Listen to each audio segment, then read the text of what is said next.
Students, today I am going to relate a story based on your chapter 1 of your moral science book.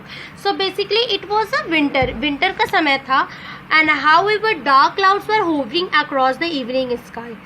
ऐसा लग रहा था कि बारिश कभी भी हो सकती है. It was getting dark. Not caring for the weather की परवाह ना करते हुए कुछ crows बहुत banyan tree के branches पे बैठे हुए थे एंड दे वर मेकिंग मेरी मतलब वो लोग खुशियाँ मना रहे थे. मेरी मतलब खुशी मनाना. Some of them were singing while some others were are playing different games. कुछ लोग गा रहे थे गाना और कुछ लोग डिफरेंट गेम्स खेल रहे थे.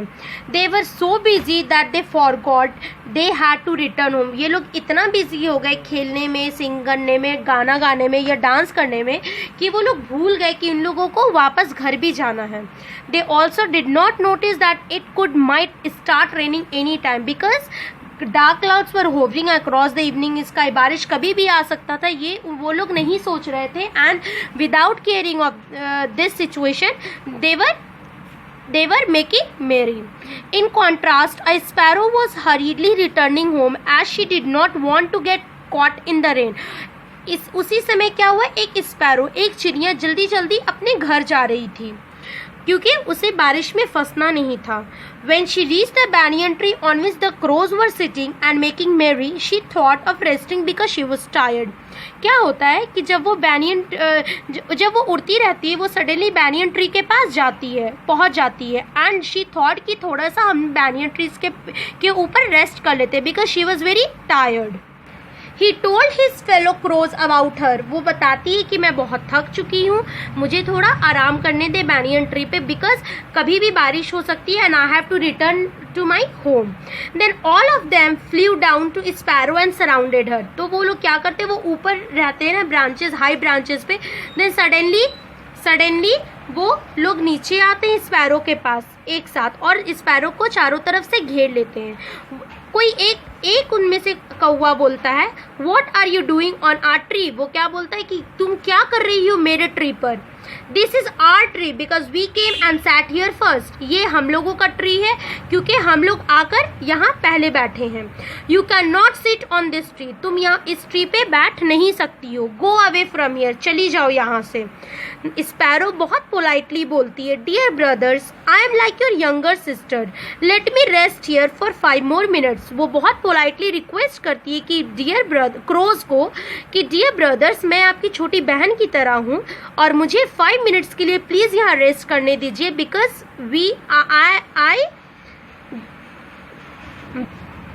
I am very tired, but the crows did not listen to her and forced her to leave the tree.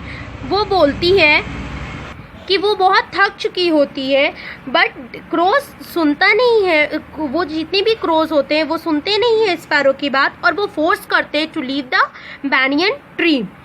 No sooner had she sat on the tree then it began to rain.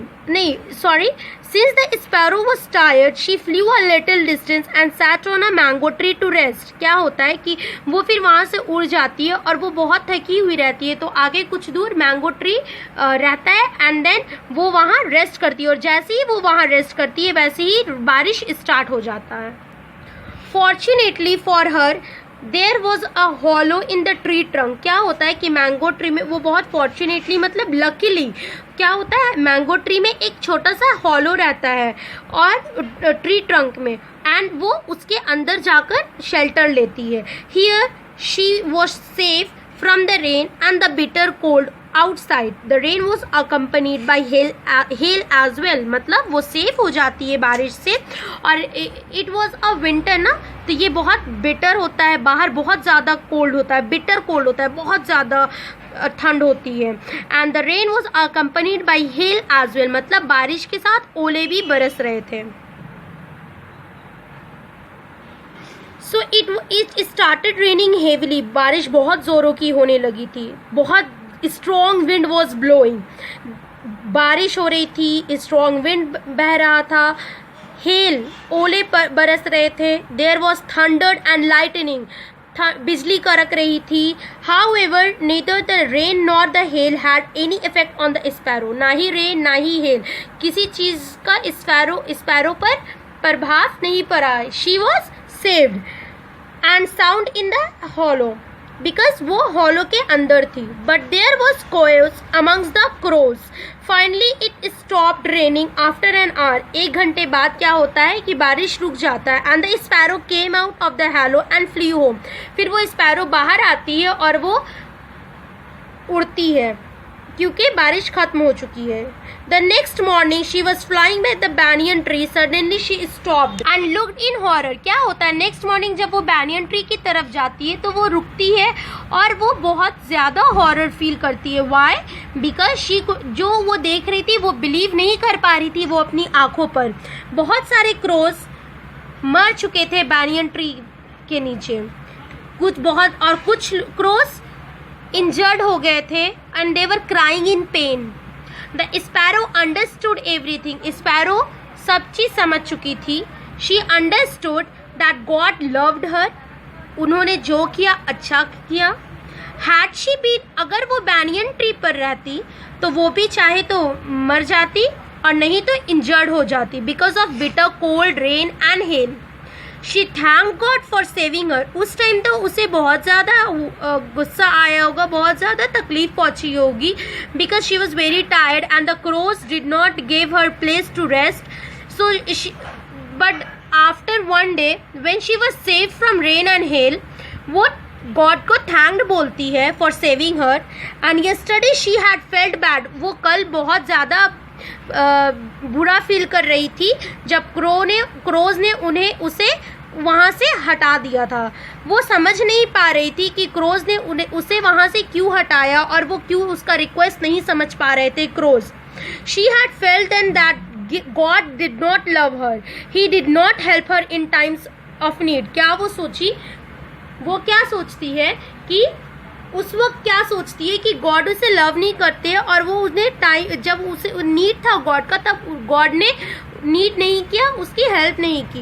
He did not protect हर. उन्होंने उसे protect नहीं किया. अब ये कल वो सोच रही थी but it's not like that. God ने उसको सेव किया. Now she changed her opinion about God. Now she knew that he had his own way of doing things. उनका अपना तरीका होता है भगवान का करने का. She realized, देख लीजिए आप लोग, she realized, देखो बेटा, see here, realized spelling आप लोग याद रखना. She realized that whatever he does for our good. जो भी गॉड करते हैं वो हम लोगों की भलाई के लिए करते हैं. So what is the moral of what is the summary? The sparrow was annoyed in the beginning. शुरुआत में स्पैरो बहुत तकलीफ होगी, बहुत ज़्यादा. She felt bad because of the rude behaviour of the crows. She felt very dejected and angry. उसे बहुत गुस्सा भी आ गया था ना. She thought that God was merciless. उसके ओर से गॉड मर्सीलेस है and did not love her और help her. But soon she realised that God loved her and had done all this to save her from rain and hail. ये सब जो भी किया गॉड ने वो सब उसे सेव करने के लिए किया, रेन से और हेल से. And she understood that God has his own way of doing things. Whatever he does, it is for our good. What is the moral of the story? कि हम लोगों को गॉड पे भरोसा रखना चाहिए. गॉड जो भी करते हैं वो सही करते हैं, हम लोगों की भलाई के लिए करते हैं. एट अ टाइम आपको लगता होगा कि गॉड आपके अगेंस्ट कर रहे हैं, आपसे he does not love you, but it's not like that. God जो भी करते हैं अच्छे के लिए करते हैं. So students, I have underlined your difficult words. आप लोगों को मुझे पता है कि आप लोगों को डिफ़िकल्ट वर्ड्स मिल चुका है, but then also you all have to do these. Also you have to learn the back exercises. You have to revise chapter 1 of your moral science book. Thank you.